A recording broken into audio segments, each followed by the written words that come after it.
So how did you transition out of that? What happened with that office? Yeah, we were, if any good business owner should be aware of what's going on in the economy, in the market, trends that are happening, and, be able to speculate on the future by making educated decisions, right?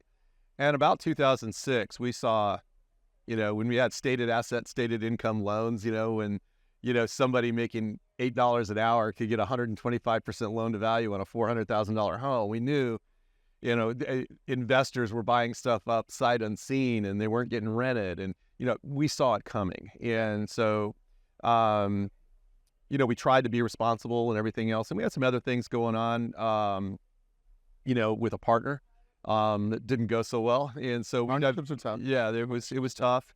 And so we divested and sold in 2008 to Coldwell Banker. Okay. And we became executives with them, and they had 9 offices, and our job there was, my wife became a managing broker of one of the offices, and my job was to get all of the offices on the same set of processes, systems. But 9 different, Yeah, nine different systems, 9. Oh yeah, it was a mess. Okay. It was an absolute mess. It'd be like if you had, I don't know, 9 different McDonald's. Yeah, that's what I right? was thinking. One serving pizza, one serving Right. tacos. You got one that's serving Big Macs. Hey, we got all these serving the same thing, Okay. right? And so Pick a food item. exactly, right? And so we had to all get on the same sheet of music, right? Okay. So my job was to really get everybody, so like I said, singing from the same sheet of music, and all the processes, systems, everybody utilizing them. And that was tough because a lot of people were used to doing it their way, Everyone. So to get buy-in and to get collaboration and the willingness to, make things more streamlined and at the end of the day, more productive, right? And get the agent count up. We had 9 offices and only 150 agents. So it was tough. So we got the agent count up in 2 years to about 270, give or Okay. take. Yeah, somewhere in that range.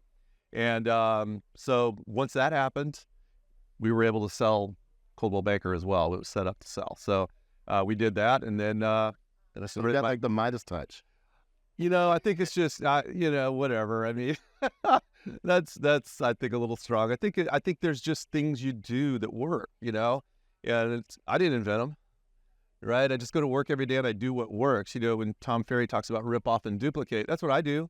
I didn't invent anything. I just know what works and I do it. Right. I don't try to, yeah. And, and then people think you're like this, ooh, and it's not. Just go to work, Right. and do what works, Work. So this is you've now completed 2 one single office sale, and then now I'd say probably even like a regional sale kind of with. Yeah. And then what's next for you? Became a consultant. Okay. Yeah.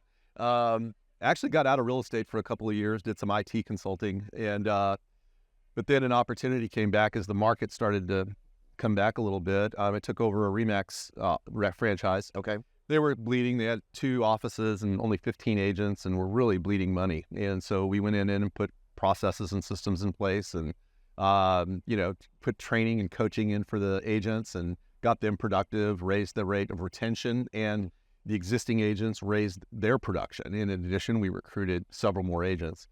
Did that for about 3 years, and then my work there was done, and then I went back and started my consulting again. And Okay. So almost similar to what you did at Caldwell. With yeah, the pretty much. Yeah, Okay. yeah, really similar. Really similar. And so then left the Remax and started consulting again. Had several clients from Brunswick, Georgia, down to Orlando, and working with broker owners and managers, and trying to get them to streamline their systems, right? Put processes and systems in place, right? Okay. Duplicable processes and systems.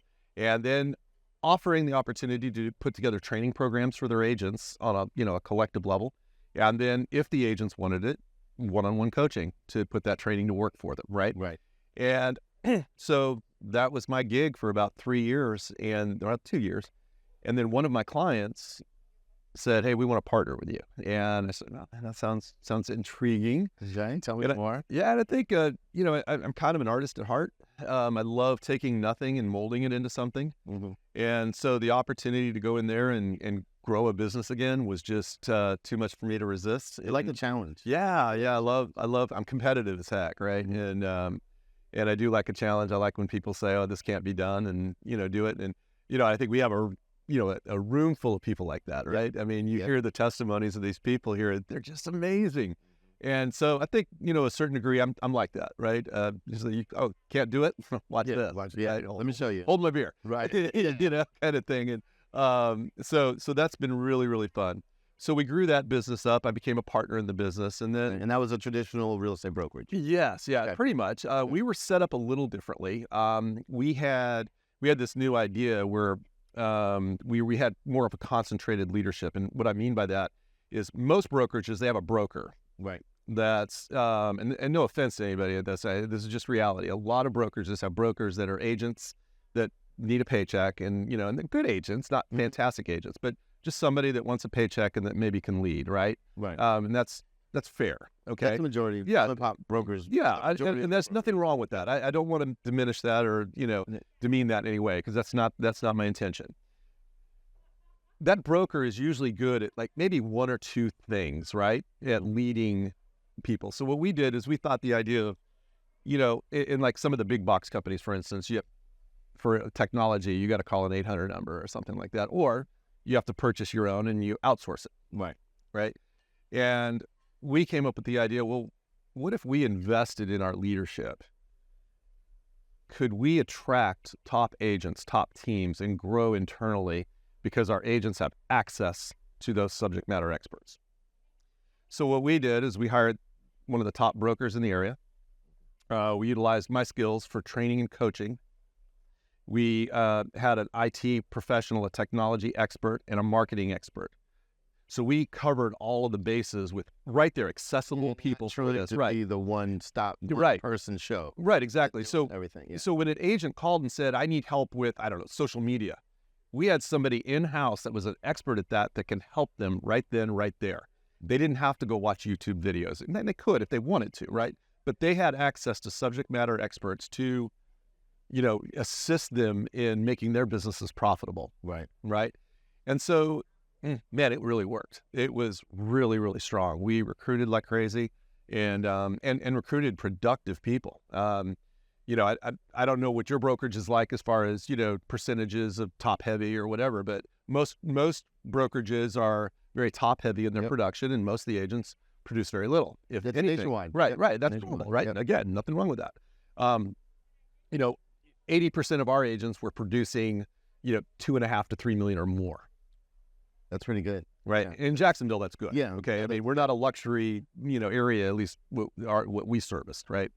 So we had production, we had income, we had revenue, where agents were making money. They were happy. We created a culture of family, of community, of, giving, of charity, of, those kind of things. And it just fantastic culture. A lot of work. So it worked. And then we decided to kind of branch off and try a new concept. That's right. You're a builder. Yeah. So you gotta, once you've built something up, you want to find. We need something else to tinker with. A new toy. So now, so tell us about this. And then that's what spawned Castillo Real Estate. That's right. Yeah. So we moved on and started Castillo Real Estate last summer, and we've been at this about 4, 5, 6 months, give or take, and we've done really well. We've been very, very pleased, even in this shift that's going on. We have about 35 agents, and we're very team-centric. Mm-hmm. So it's really great for me because I can teach team leaders how to lead, how to set up their processes, their businesses, and stuff like that, and then they can mentor and coach their team leads. So it streamlines my bandwidth in a big way, right? And gives our team leads the ability to develop as leaders and as business owners. So really, really excited and proud of the way they've come through in the last stepped up. Yeah, they've got a great leadership. Well, again, I think I'm a product of the people that have helped me along the way, and and I just like to give back and help other people. So, and we brought 13 people here.